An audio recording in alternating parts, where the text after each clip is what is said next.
The human brain is a miracle, capable of splitting the atom. But sometimes it glitches and can't even figure out the instructions for a blender.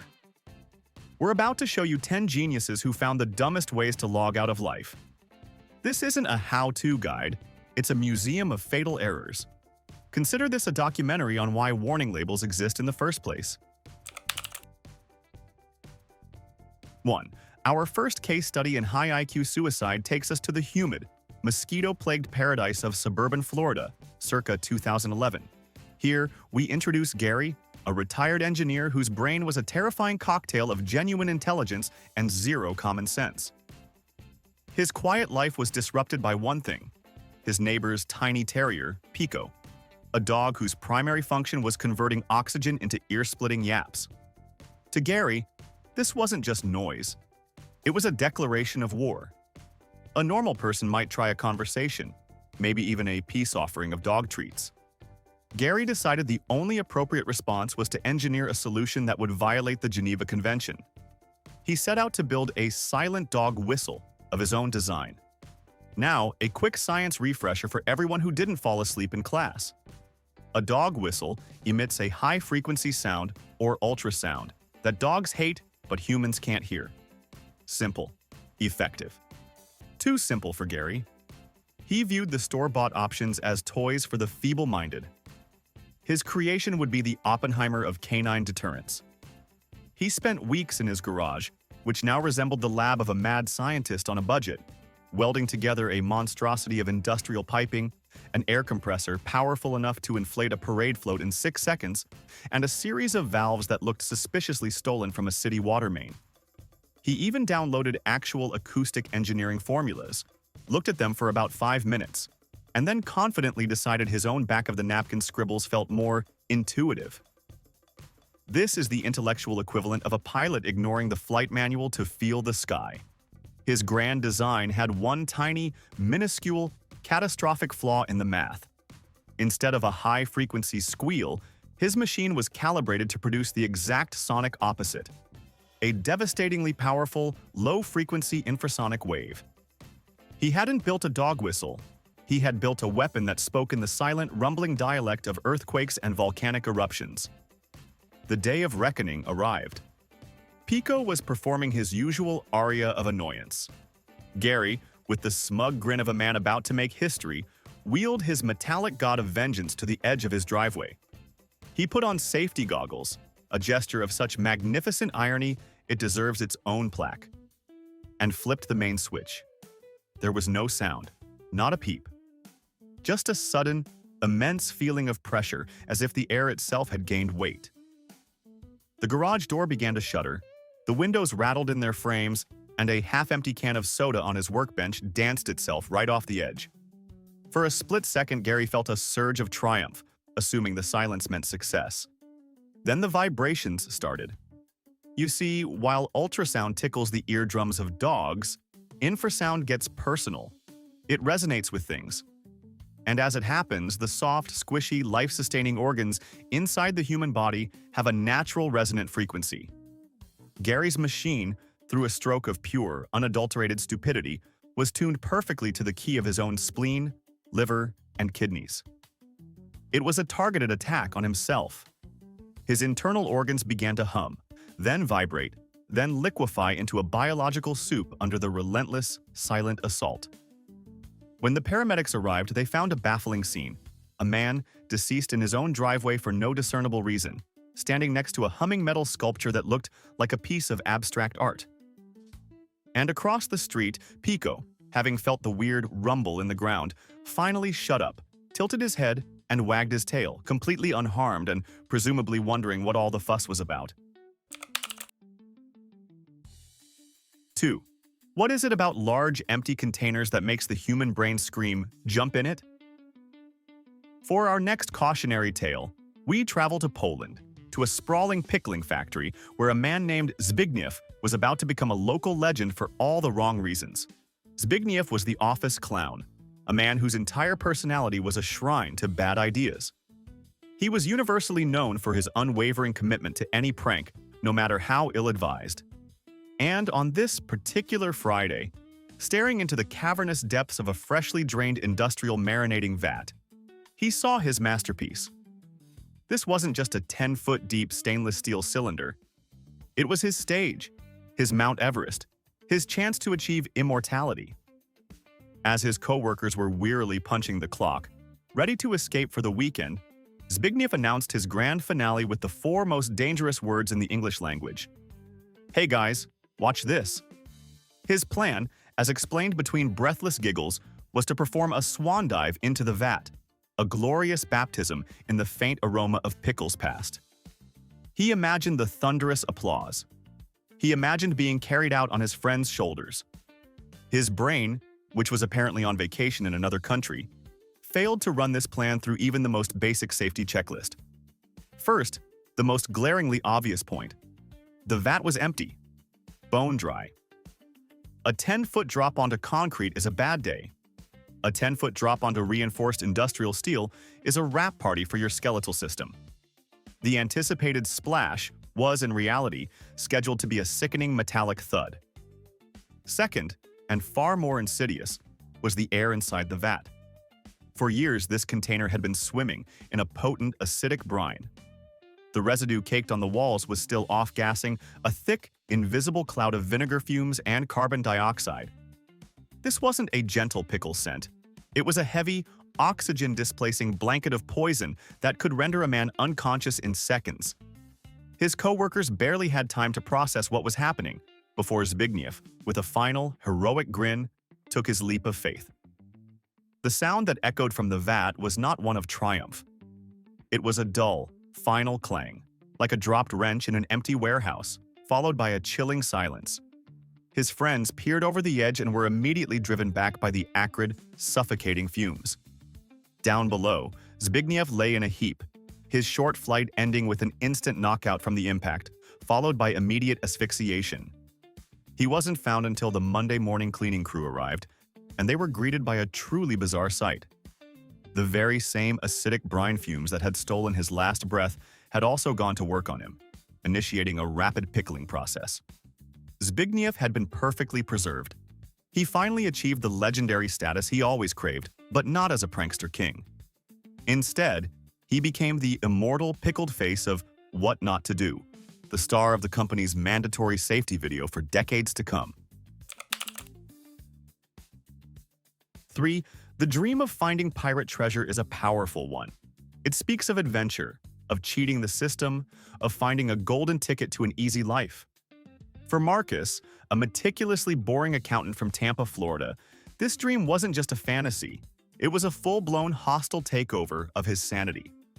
His descent began at a dusty flea market, where he purchased an old cryptic map allegedly belonging to a pirate named One-Eyed Jack. A more rational person would have framed it as a fun decoration. Marcus treated it like it was the Dead Sea Scrolls. He quit his stable, well-paying job, liquidated his retirement fund, and informed his baffled wife that he was trading their comfortable suburban life for a destiny of gold and glory. His research consisted of watching the Pirates of the Caribbean movies on a loop and developing a serious rum habit. After 2 years, he had a breakthrough. The map's final clue pointed to a small, uninhabited island with the treasure buried beneath the Great Stone Sentinel. Landing on the deserted beach, Marcus felt like a modern-day Columbus. And then he saw it. A colossal, multi-ton boulder balanced on a slender pillar of rock, looking like a geological absurdity waiting to happen. To Marcus's gold-addled brain, a few random erosion patterns on the rock looked exactly like a face. This had to be the Sentinel. Now, anyone with a basic understanding of physics, or anyone who has ever played Jenga, would recognize that a giant, teetering rock is supported by the very ground it's sitting on. To remove that ground is to invite the rock to a very personal, very sudden meeting with your face. But Marcus, an accountant, believed the world operated like a video game. Find the X on the map and dig. The laws of physics were just annoying pop-up ads he could ignore. He began digging with a manic fervor, shoveling away the very foundation that had kept the behemoth stable for centuries. The island even tried to warn him. Little pebbles trickled down. The ground occasionally vibrated. The rock itself emitted low, groaning sounds as the stress shifted. Marcus dismissed it all. The pebbles were just ants. The vibrations were probably a ship going by. The groans were the wind. He was so close he could smell the gold, but what he actually smelled was his own impending doom. He plunged his shovel in for what he was sure would be the last time, striking something hard. It wasn't a treasure chest. It was the final, critical piece of bedrock holding the entire structure in place. There was a sharp crack that sounded like the sky splitting open. Marcus looked up, shovel in hand, his face a perfect picture of uh-oh, just in time to see the stone sentinel tip over with the slow, horrifying grace of a falling god. It crushed him instantly, burying him and his ambitions under tons of rock. He was never found. In a masterstroke of cosmic irony, the man who gave up everything to find a hidden treasure ended up becoming one himself. A permanent, skeletal secret buried deeper and more securely than any pirate could have ever managed. 4. Welcome to the internet, the world's largest repository of human knowledge, cat videos, and, as our next contestant discovered, catastrophically bad advice. Meet Brenda, a 40-something yoga enthusiast from Arizona who believed that any problem, from a stubbed toe to a looming apocalypse, could be solved with the right breathing technique. On a blistering summer afternoon, with the sun beating down like a celestial hammer, Brenda decided the community pool was too crowded. She would find her zen in her own backyard pool. But just swimming wasn't enough. She wanted to transcend. While scrolling through a wellness blog that looked like it was designed by a committee of unqualified life coaches, she stumbled upon the Holy Grail, a secret, breathing method that promised to let you stay underwater for minutes on end, like a real-life Aquaman. The technique was simple. Just hyperventilate. Breathe fast and deep for a minute, supersaturating your blood with oxygen. The blog, written by someone who clearly got their medical degree from a fortune cookie, claimed this would trick your body into not needing to breathe. Now, for anyone who didn't get their medical degree from a fortune cookie, let's have a quick chat about human physiology.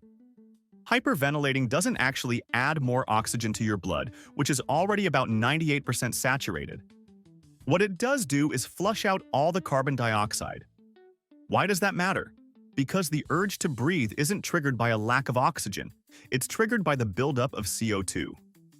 By expelling all your CO2, you effectively disable your body's own low-fuel warning light. You can feel perfectly fine, serene even, while your brain is quietly, desperately beginning to starve to death from oxygen deprivation. It's the biological equivalent of taping over the check engine light in your car and assuming the problem is solved. Brenda, however, read this guide and saw not a recipe for disaster, but a spiritual awakening. She stood by her pool, performed the hyperventilation with the dramatic flair of an opera singer, and felt the familiar lightheaded tingle. To her, this wasn't a warning sign of hypoxia. It was the cosmic energy the blog promised. With a final, cleansing exhale, she slipped into the water, assuming a peaceful, meditative pose on the pool floor. And for a few moments, it was bliss. The world was quiet. She felt calm, almost euphoric. She was proving all the haters wrong. She was a mermaid. The problem is, while her brain's CO2 alarm was offline, her oxygen levels were plummeting like a lead balloon in a vacuum. The euphoria she was feeling wasn't zen. It was the first stage of her brain shutting down all non-essential functions, with consciousness being one of the first things to go. Without any warning, without any desperate gasp for air, Brenda simply blacked out. She just turned off. Her last thought wasn't one of panic, but probably something serene and deeply incorrect like, "I am one with the water." She wasn't. She was about to become one with the coroner's report.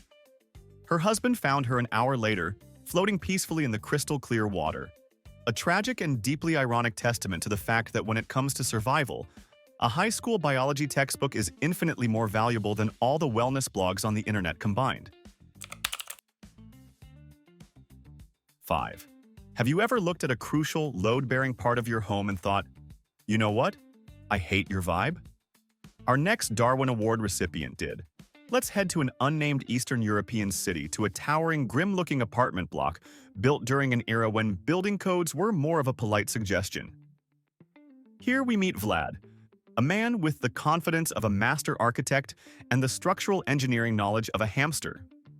Vlad had recently purchased an apartment for a suspiciously low price, and he was determined to turn his concrete box into a palace of modern design.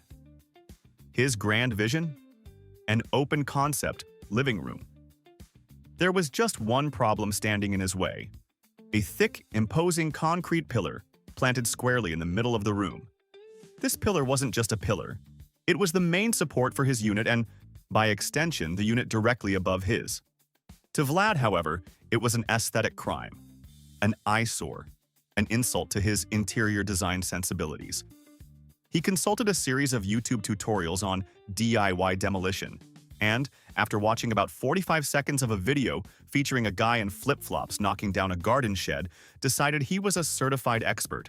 He invited his friends over for a renovation party, which was really just an excuse to show off his new sledgehammer. When his wife, a woman with at least a passing familiarity with the laws of gravity, pointed out that the pillar might be important, Vlad simply laughed. "It's decorative," he proclaimed with unshakable authority. "They put these in to make it look fancy." His friends, who were equally clueless, nodded in agreement, already cracking open beers. So the work began. Vlad took the first swing, and the pillar responded with a defiant thud and a puff of concrete dust. For the next hour, he hammered away like a man possessed. And the building began to talk back. Fine cracks started to spiderweb across the ceiling. A low groaning sound, the unmistakable protest of stressed concrete and rebar, began to fill the room. His wife begged him to stop. His friends, suddenly looking a lot less festive, started inching toward the door. Did Vlad listen? Of course not. He was on a mission. "Almost there," he grunted, sweat pouring down his face, ignoring the fact that the ceiling was now visibly sagging. With one final, mighty swing, he broke through. The pillar crumbled. And for a glorious, beautiful half-second, Vlad stood in the center of his brand-new, truly open-concept living room, a triumphant smile on his face. He had done it. He had defeated the pillar. He had achieved his vision.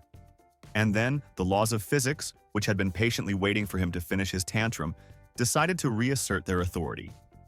The floor of the apartment above him, now completely unsupported, gave way with a deafening roar. It didn't just collapse, it pancaked. Tons of concrete, furniture, and the bewildered upstairs neighbor crashed down, flattening Vlad and his brand new open space in an instant. When rescue crews finally dug through the rubble, they confirmed his success. Vlad had, in fact, created a much larger, more open space, one that now connected his apartment, the one above it, and the one below it in a single catastrophic mess. He had successfully opened up the space and in the process permanently closed the book on his own existence. 6. Our modern world is a marvel of connectivity, a digital web that lets us argue with relatives across the country in real time. But for our next protagonist, a woman named Tiffany, the desperate hunt for a single bar of cell service would prove to be a terminal obsession. The setting is a breathtakingly scenic mountain overlook in California, a place where people come to gaze at majestic peaks and contemplate the grandeur of nature. Tiffany, however, was not contemplating nature. She was contemplating how to craft the perfect, nuclear-grade comeback in a text message argument with her sister over a borrowed sweater. The problem? The majestic mountains were blocking her cell signal. She had one flickering bar, a digital ghost that would appear and then vanish, tormenting her with the promise of connection. Most people would put their phone away, enjoy the view, and resume their petty squabble later. But Tiffany was not most people. She was a warrior, and this was her battlefield. The text she was trying to send was, in her mind, the single most important piece of literature composed in the 21st century. It had to be sent. Annoyed by the chatter of other tourists, she began to walk away from the designated viewing area, her eyes glued to the top left corner of her screen.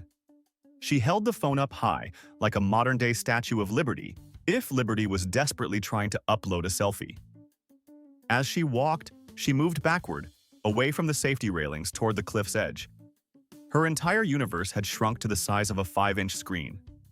The gasps of other tourists, the warning signs printed in large, friendly letters, the concept of a several hundred-foot drop onto jagged rocks, none of it could penetrate her bubble of digital frustration. She was in the zone. 1 bar. Then nothing. She took another step back. 1 bar again. Her thumb hovered over the send button. It failed. "Oh, come on," she muttered to the sky as if the cell tower itself had a personal vendetta against her. She could feel victory was close. The signal was teasing her. She just needed a little more distance, a little more height. She took one more deliberate step backward, her focus absolute, her mind filled with nothing but the unsent text.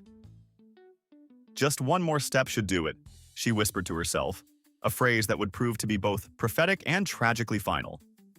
She took that step. And for a brief moment, her foot found nothing but air. The phone, finally acquiring a signal, chimed as the text message sent. But Tiffany never saw the reply. Her world was no longer a frustrating digital interface, but a very real, very rapid blur of sky and rock. The call, and indeed her participation in the argument, had been permanently and decisively dropped. She achieved perfect reception for a fraction of a second, just long enough to trade her entire existence for a final, cutting remark about a piece of clothing. 7. The Grand Canyon, a majestic, mile-deep testament to 2 billion years of geological history. It's a place that inspires awe, humility, and a profound sense of one's own insignificance in the face of nature's power. For our next hero, however, a man from Oregon named Dave, it was primarily a backdrop for his amateur comedy routine. Dave was on vacation with his friends, and he had appointed himself the group's official jester. His brand of humor relied heavily on pranks that teetered on the edge of a heart attack. And what bigger stage could there be for his signature bit, pretending to be in mortal peril, than the literal edge of one of the world's largest chasms? While his friends were trying to take scenic photos, Dave saw an opportunity for comedic gold. He crept up to the unfenced rim, and with the timing of a seasoned vaudeville actor, he tripped, letting out a blood-curdling scream as he flailed his arms wildly, catching himself at the last possible second. His friends, after their souls briefly left their bodies, burst into laughter. It was hilarious. So Dave, high on the intoxicating drug of making his loved ones fear for his life, did it again and again. For a solid 10 minutes, he was the star of the "I'm Falling into the Grand Canyon" show. He'd pretend to slip on a loose rock. He'd dangle one leg over the void. He'd act like a sudden gust of wind was about to send him plummeting to his doom. Each time, he'd pull back with a triumphant grin, basking in the nervous laughter of the growing crowd of tourists he'd attracted. He was a master of manufactured suspense. The problem with repeatedly crying wolf at the edge of a giant hole is that the giant hole doesn't have a great sense of humor, but it has an excellent understanding of gravity. After his grand finale, a performance that involved a dramatic, slow-motion stumble, Dave decided to take a bow. He stood up, brushed the dust off his pants, and, with a smug look of accomplishment, took one single, casual step backward to admire his audience and the beautiful abyss he had just conquered. He was no longer performing. The show was over. He had forgotten in the heat of his comedic genius exactly where the show had been taking place. That one backward step wasn't onto the solid ground he had been using as his stage. It was a step into 2,000 feet of nothing. The look on his face, as described by witnesses, was a perfect silent film transition from smug satisfaction to pure, unadulterated panic. There was no theatrical scream this time, just a tiny surprised yelp as he disappeared from view. The canyon, which had patiently sat through his entire terrible performance, finally delivered the punchline. Dave had spent 10 minutes pretending to fall to his death for a cheap laugh, only to do it for real, for free, and with a finality that no encore could ever top. 8. In the grand theater of domestic disputes, people resort to all sorts of dramatic gestures to win an argument. Slamming doors, raising voices, the classic silent treatment. But for a Polish man named Christian, These methods were for amateurs. When he and his wife got into a screaming match over something incredibly important, like the proper way to load a dishwasher, Christian decided it was time to escalate. Not just to the next level, but to the final, game-ending boss level of marital drama. He was going to prove how serious he was. Storming into the bedroom, he rummaged through his nightstand and produced what he believed was his ultimate trump card: a gas pistol. Now, let's be clear. A gas pistol, often used as a starting gun or for firing flares, is a type of blank gun. It doesn't fire a projectile. In Christian's mind, it was essentially a very loud and intimidating noisemaker, a harmless prop for his one-man theatrical production titled "My Wife is Wrong." His plan was simple and, he thought, brilliant. He would hold the gun to his head, pull the trigger, and the resulting bang would definitively prove his point and end the argument in his favor. What could possibly go wrong? Well, here's a fun little physics lesson that Christian tragically skipped.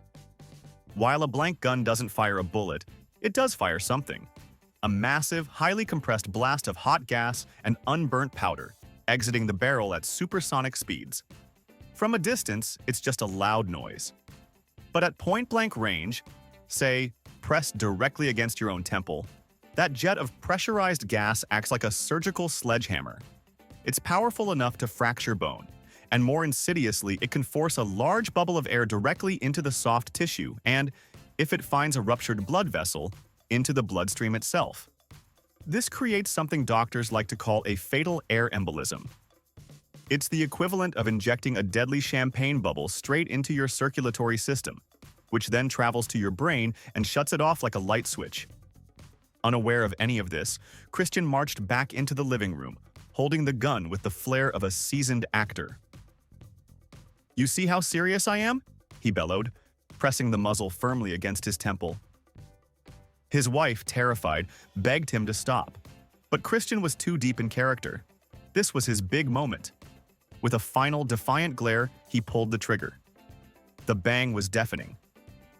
But instead of the triumphant silence he expected, he just stood there for a second, a look of profound confusion on his face, before his eyes rolled back and he collapsed to the floor, instantly and irrevocably dead. He had successfully proven a point, just not the one he intended. He demonstrated, with lethal precision, that there is a vast and fatal difference between harmless and stupid, and that sometimes the most effective way to lose an argument is to remove yourself from the conversation permanently. 9. The world of competitive chili cook-offs is a brutal, scorched-earth battlefield. It's a place where grown men weep over the Scoville scale and victory is measured in second-degree mouth burns. Our next culinary contestant, a man from Texas named Big Jim, was ready to claim his crown. For the annual Inferno Fest chili competition, Jim had spent months perfecting a recipe he called the God Slayer. It wasn't just food, it was a weapon of mass digestion. The secret ingredient was a clandestine blend of the world's hottest peppers, ghost peppers, Trinidad scorpions, and the undisputed king of pain, the Carolina Reaper, a pepper so hot, it's basically a solid form of regret. On the day of the competition, Jim was a portrait of pure confidence. He stood behind his bubbling cauldron of molten lava, wearing a chef's coat embroidered with flames. The judges approached, clipboards and spoons at the ready, their faces a mixture of fear and professional obligation. Jim knew he needed more than just taste, he needed showmanship. He needed to prove that he wasn't just the chili's creator, but its master. He reached into a small lead-lined box, I'm not kidding, and pulled out his ace in the hole, a single, dried Carolina Reaper, shriveled and red, looking like a demonic strawberry. "To truly understand the art," he announced to the crowd, his voice booming, "you must first respect the power of the ingredients." With a dramatic flourish, he held the pepper up in front of his face.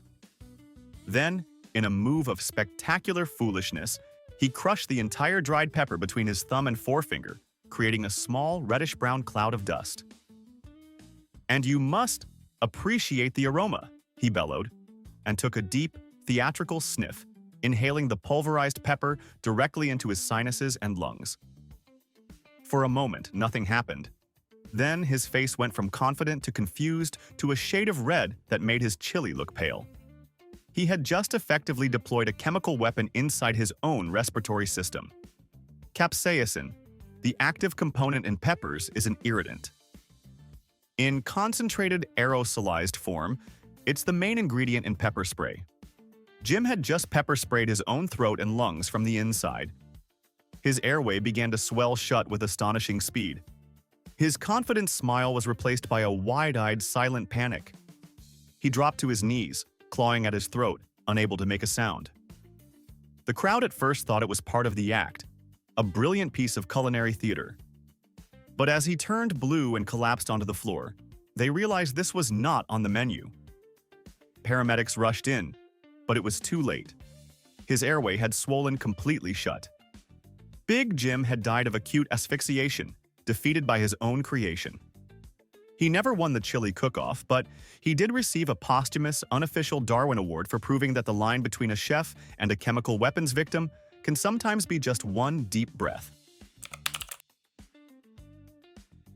10. Australia. A beautiful continent filled with sunshine, friendly people, and a comprehensive encyclopedia of creatures that want to kill you. It's a place where you generally respect the wildlife, especially the wildlife that has been perfecting the art of murder since the dinosaurs roamed the earth. This brings us to Barry, a man whose blood alcohol level was significantly higher than his IQ. One fateful night, after a long and spirited session at a local pub, Barry and his mates decided that a trip to the zoo was a brilliant idea. Not to look at the animals through the fences, mind you. That was for tourists. Barry had a better idea.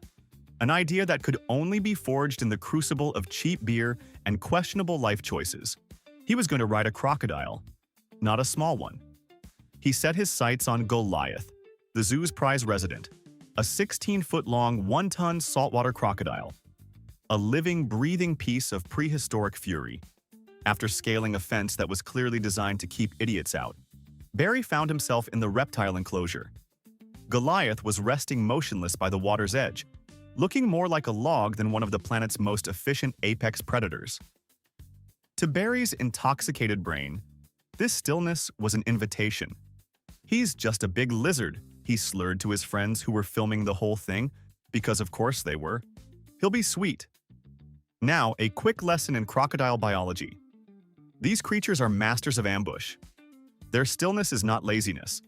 It's a terrifyingly patient form of energy conservation, waiting for something stupid to wander into striking range. They can go from zero to a blur of teeth and fury in a fraction of a second. Barry, ignoring the last 65 million years of evolutionary evidence, tiptoed up behind the reptilian god of death, and, with a triumphant "yeehaw," leaped directly onto its back. For about half a second, Barry was the king of the world. He was riding a crocodile. Then, Goliath's ancient, pea-sized brain registered the insult. The reaction was not slow, it was not sluggish. It was an explosion of primal violence. The crocodile launched into what is known as a death roll.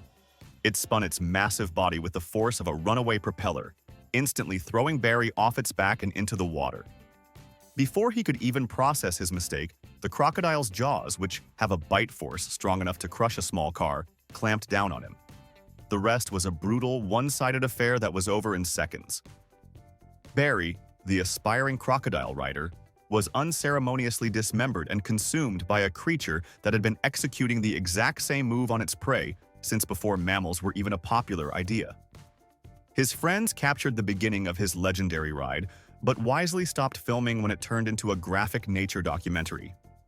Barry didn't get a trophy, but he did provide a permanent, if gruesome, reminder that if you try to treat an apex predator like a rodeo animal, you won't get a score from the judges, you'll just get scored as dinner. I'm officially calling it, the guy with the dog whistle is the undisputed champion of this video. His level of scientific stupidity is untouchable. If you think someone on today's list was dumber, get down in the comments and prove me wrong. I'll be waiting. A like is your vote for common sense, and hitting subscribe is the best insurance policy against ending up in our next video.